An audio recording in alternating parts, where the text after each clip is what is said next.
Good morning and welcome to our Sunday Dharma service, and a special welcome to anyone who is joining us for the first time.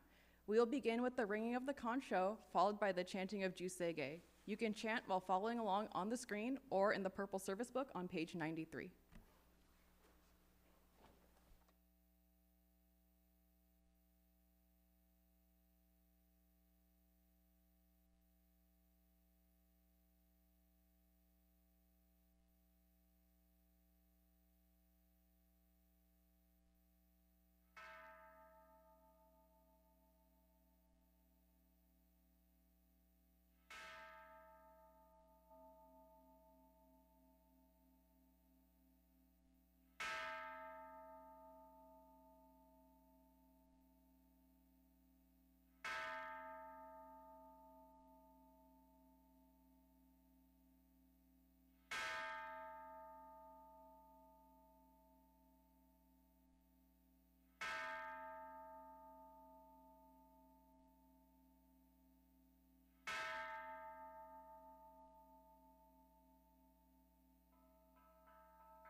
We will now have the reading of Three Treasures and San Kiemon.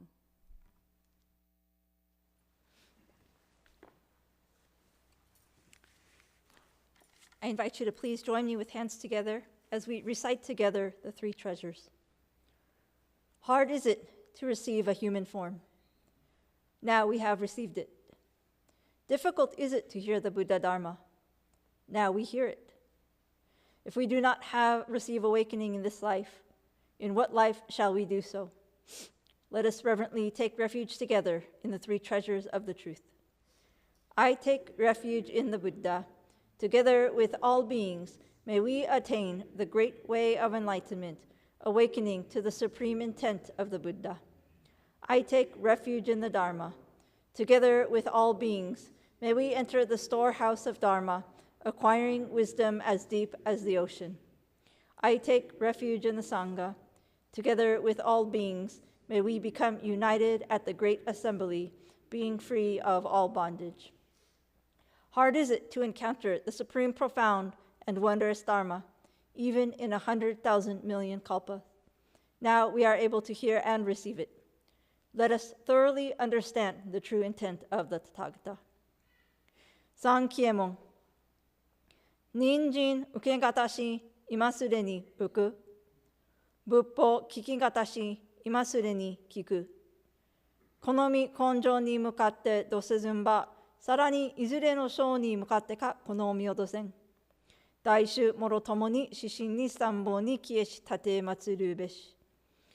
自ら仏に消えし立て祀る。まさに願わくは衆生とともに大道を体現して無常よ起こさん。自ら法に消えし立て祀る。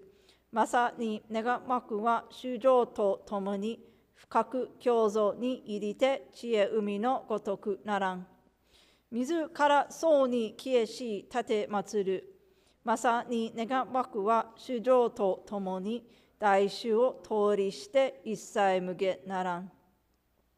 無常人人未明の法は百千万号にもあようことかたし、我今検問し従事することへたり、願わくは如来の真実義を下し立て祀らん。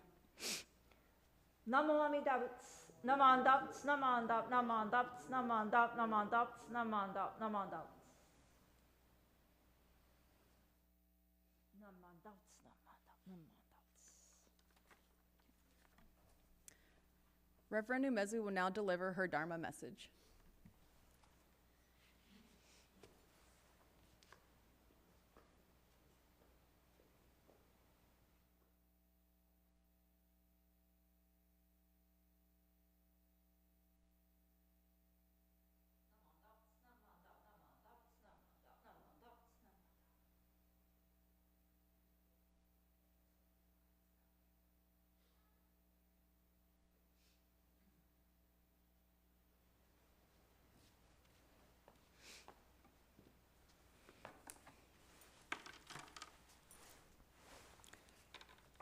Please join me with hands together in reverence as I read a passage written by Venerable Shinran. Ah, it is difficult to encounter, even in many lifetimes, Amida's universal vow, which is the decisive cause for birth in the Pure Land. It is difficult to receive, even in myriads of kalpas, pure truth that is true and real. If you should come to realize Amida's practice and entrust in it, rejoice at the conditions from the distant past that have brought it about.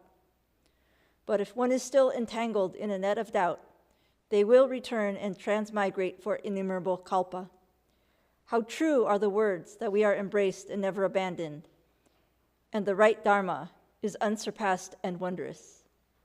We should hear and reflect on this without delay or apprehension. Namandats, namandap, namandap. Well, good morning, everybody. How's everybody doing today? Good? It's a nice day today. I think it might be hot, huh? Thank you so much for coming out to join us for our Dharma service today. And if any of you are joining us for the first time, we're really happy to have you here. Thank you for joining us. This passage comes from the preface of Venerable Shinnan's principal text, a collection of passages on the true and real teaching, practice, and enlightenment of the Pure Land Way. In this passage, Venerable Shinran is clarifying the difficulty for us to meet with Amida's vow. The reason it is difficult is because it is an extremely rare circumstance for one to be born as human. On top of that, it is an extremely rare chance to live during a time when Tathagata's teaching exists.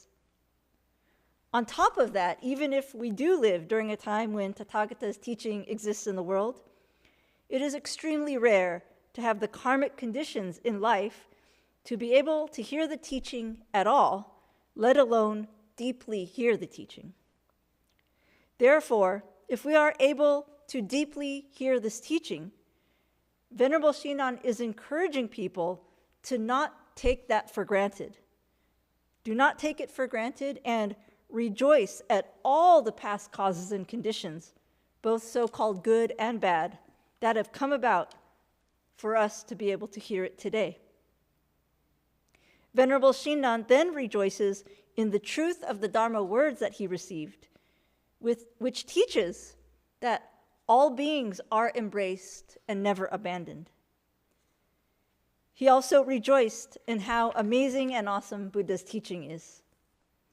Thus, he hoped that if the rare chance comes up for one to listen to this teaching, they should not waste any time and not have any fear or doubt, and sincerely hear and reflect on it as soon as possible, because there is no knowing when the opportunity to listen to it again will arise.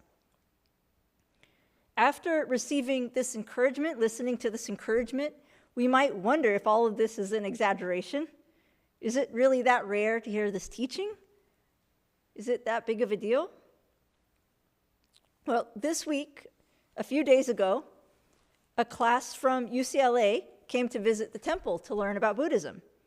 And throughout the year, we often have students come to visit us for part of their research of a class assignment, or sometimes professors bring their whole class here on a field trip. This week was one of those types of field trips.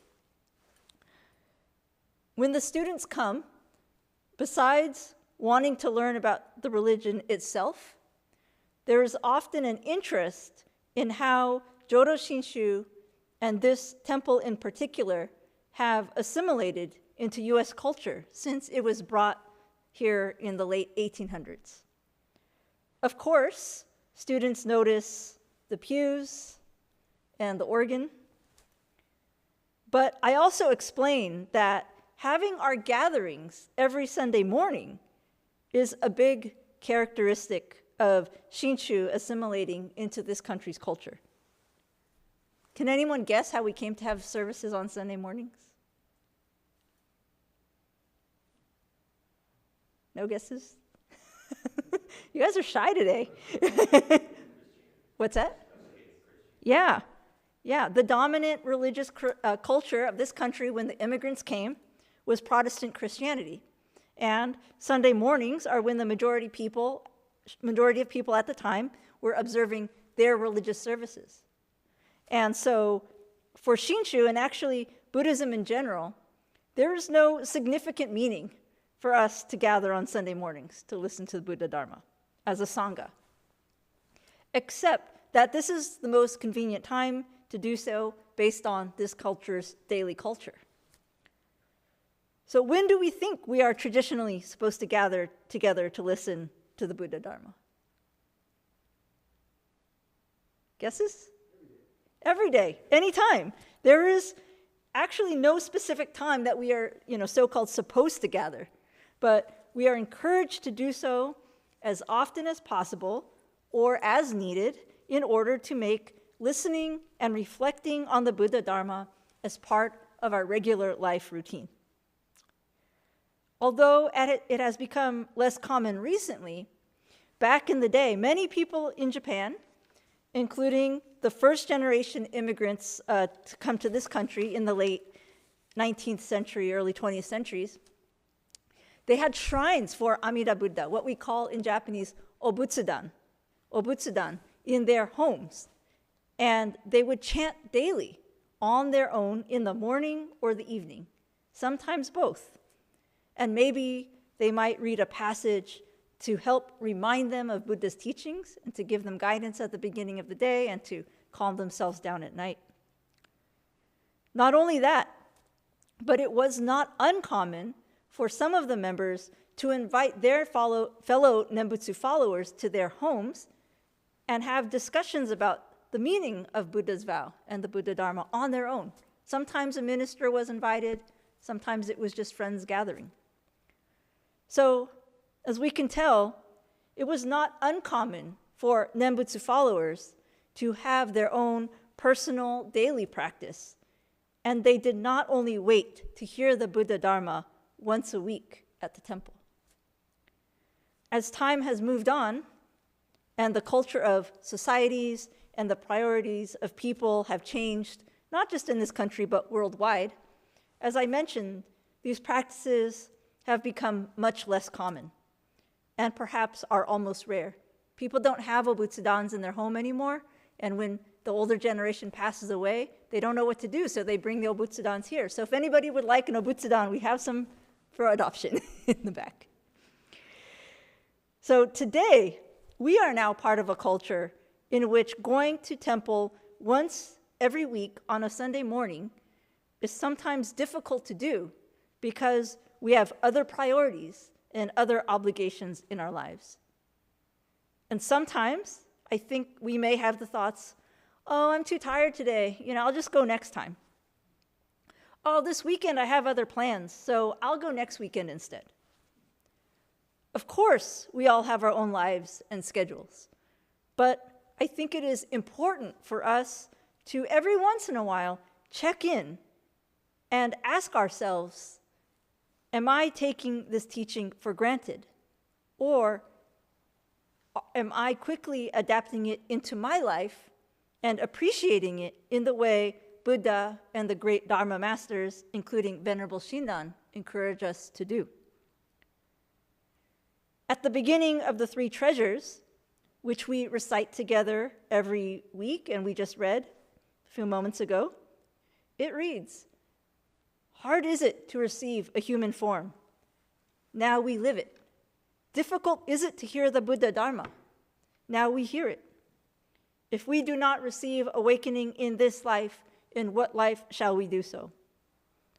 And it closes with, "Hard is it to encounter the supreme, profound, and wondrous Dharma, even in 100,000 million kalpa. Now we are able to hear and receive it. Let us thoroughly understand the true intent of the Tathagata." Doesn't this sound like the passage we just heard, written by Venerable Shinran?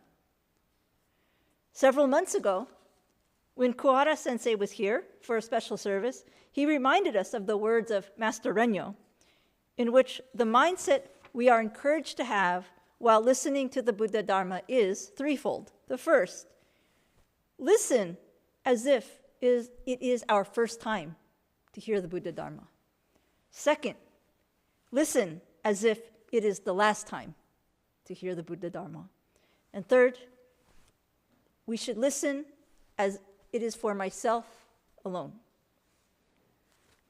All of these teachings are the various ways that the sages of the past are encouraging us to quickly listen to the teaching and become settled within it. And we should not just treat it as any other thing, because it is a truly rare and wondrous treasure that we are currently receiving that we should not take for granted.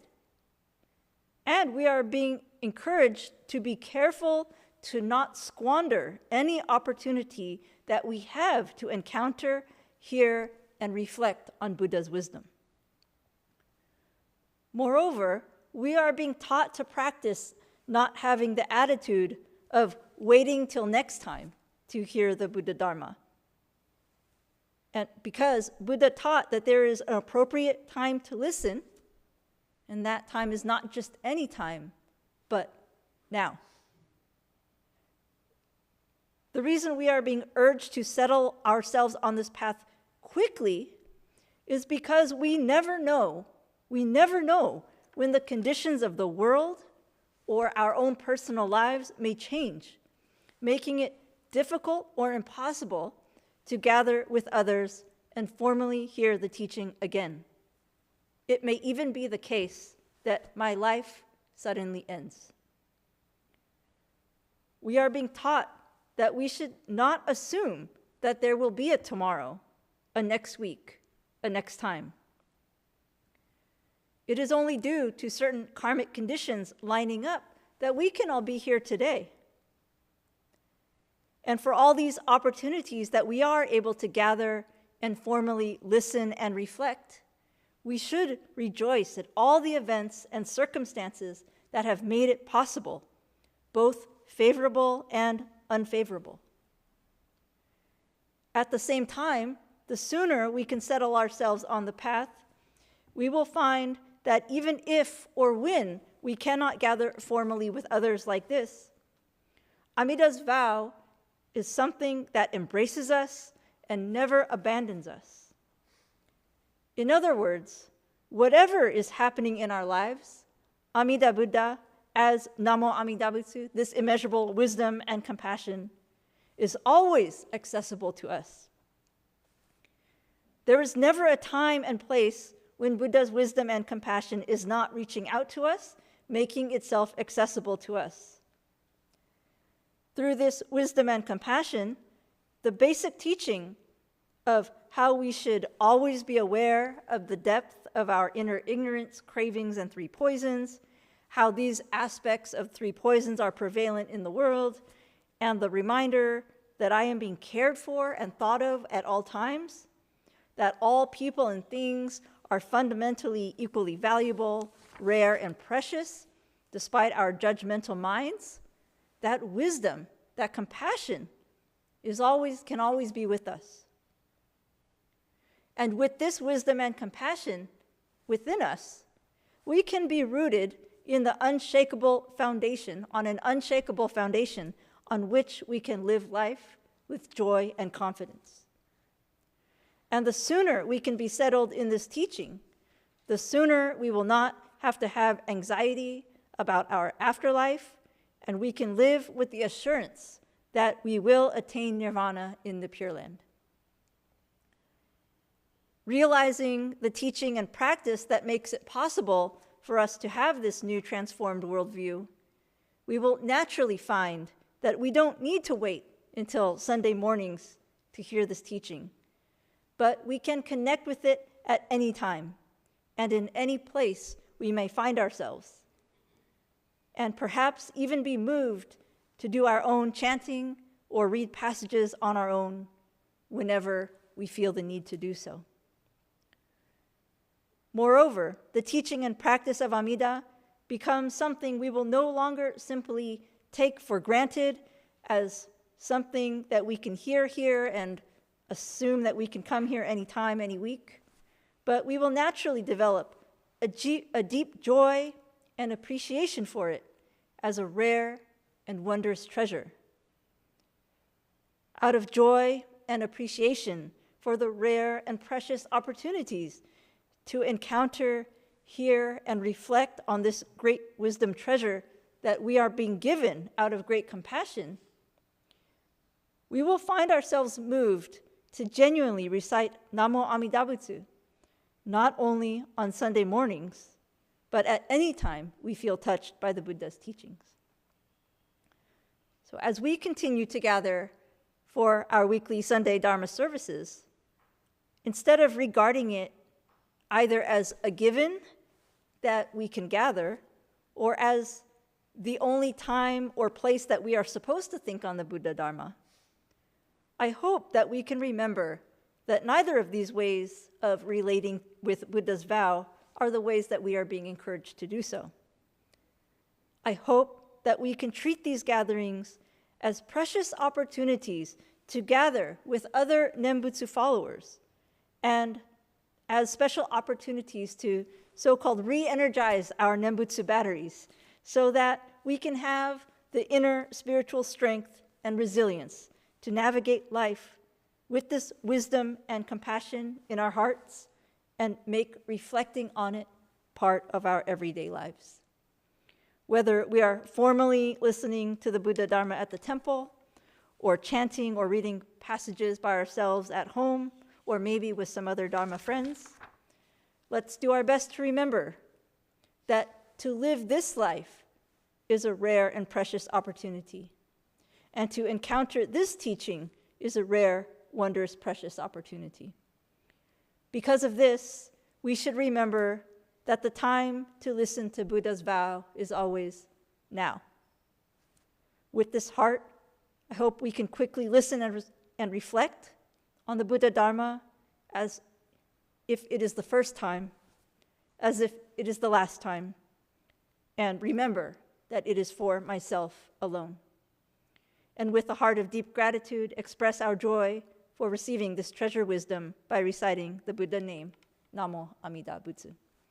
Thank you very much for allowing me to share my appreciation of Amida's vow today, and let's do our best to remember how precious and rare this teaching is and how fortunate we are due to past causes and conditions to be able to have it in our lives with us today. I would like to conclude my message by reading a letter by Master Renyo. I invite you to put your hands together or bow your heads. Lay people in the latter age who lack wisdom should deeply rely on Amida Buddha with singleness of heart, entrusting themselves to the Buddha single-mindedly and unwaveringly for their emancipation, without turning their thoughts to other matters. However deep and heavy their evil karma may be, Amida Tathagata unfailingly saves them. This is the essence of the 18th vow that assures our birth in the Pure Land through the Nembutsu. Once our heart is thus settled, we should say the Nembutsu, whether awake or asleep, for as long as we live. Humbly and respectfully. Mandai muchi no zaike shinjun no nanyo tarang tomogara wa kokoro itotsu ni shite Amida Buddha fukaku tanomi mairasete sarani yo no kata e kokoro furazu ishi ni ko ni bu tasuke tamae tomo-san shujoba tatoi zaigo wa jinju nari tomo kararazu mida nyorai wa sukui mashimasu beshi kore sunawachi dai 18の念仏の浄土世がの心なり核のごとく献上しての上には寝ても覚めても命のあらん限りは称名念仏すべきものなりあなかしこあなかしこナモアミダ仏ナマンダナマンダ仏ナマンダナマンダ仏ナマンダナマンダ仏ナマンダ Thank you, Reverend Umezu, for your Dharma message. We will now have the reading of Ryogemon. Please join me with hands together as we recite together Ryogemon, words of understanding of our tradition. We rely upon Amida Buddha with our whole heart for the enlightenment in the life to come, abstaining from all sundry practices and teachings, and giving up the trust in our imperfect view. There is no doubt that the assurance of enlightenment comes at the very moment we entrust, and we recite the Nembutsu, Namo Amida Butsu, in joy and gratitude for the Buddha's compassion. We also acknowledge gratefully the benign benevolence of our founder and succeeding masters who have led us to live in this profound teaching, and we do now endeavor to follow throughout our lives the way laid down for us. 両下出言。もろもろの造業雑種自力の心を振り捨てて、一心に阿弥陀如来、我らが今度の一大事のご賞、御助け将来と頼みもして候。頼む一年の時、往生一条御助け事情と存じ、この上の称名はご恩報者と存じ、喜び申し候。この恩断り、弔問申し訳候こと、ご解散承認ご出世のご恩。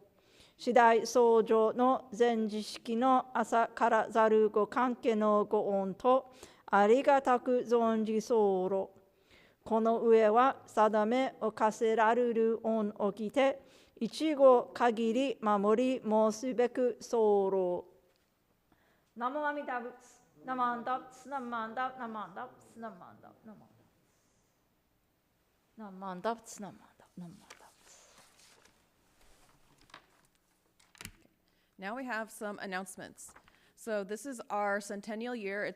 The temple's been here for 100 years, so we have a centennial commemorative seminar titled Hearing and Appreciating the Buddha's Wish. This is going to be on Saturday, May 16th at 10 a.m., and the guest speaker is Reverend Ryuta Furumoto.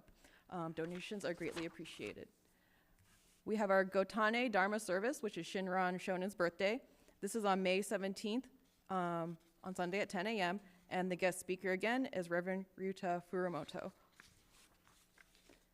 On Sunday, May 17th, we have our Hatsumairi, first service for infant. So if you have any children, you can bring them to be presented at the temple. So contact the office if you have an interest in that. We have our Memorial Day Dharma service on May 24th, followed by a memorial service in the Nakotsudo, and Reverend Umezi will be our guest speaker. We have Wednesday Dharma classes. The theme is Hearing the Buddha's Wish, poems written by Master Shinran. There is a set of 5 lectures in this series. They'll be starting on May 6th, and they're via Zoom from 7 p.m. to 8 p.m. These are read by Reverend Takata, and the suggested donation for these 5 is $50. We also have Dharma classes on Saturdays. It's also poems written by Master Shinran. These will be starting on April 25th. So these are on Saturday at 11 a.m. to 12 p.m., also via Zoom with Reverend Takata. We have some monthly Shoshinge chanting services. The chanting is at 10 a.m. in person, and followed by chanting is Buddhism Beyond Mindfulness. That's in person and via Zoom. The next chanting service will be on May 16th. Oh. That's right, yeah. So that will be at 9 a.m. and the seminar will be at 10, and there'll be no Buddhism Beyond Mindfulness on that day. Thank you. We have a monthly Dharma Kids program, and the next one will be on May 3rd, 2026. This happens at the same time as the service, so if you have any children or grandchildren and you'd like to bring them, please feel free to do so. We have our Sunday matinee. Ours is today. What's the movie today?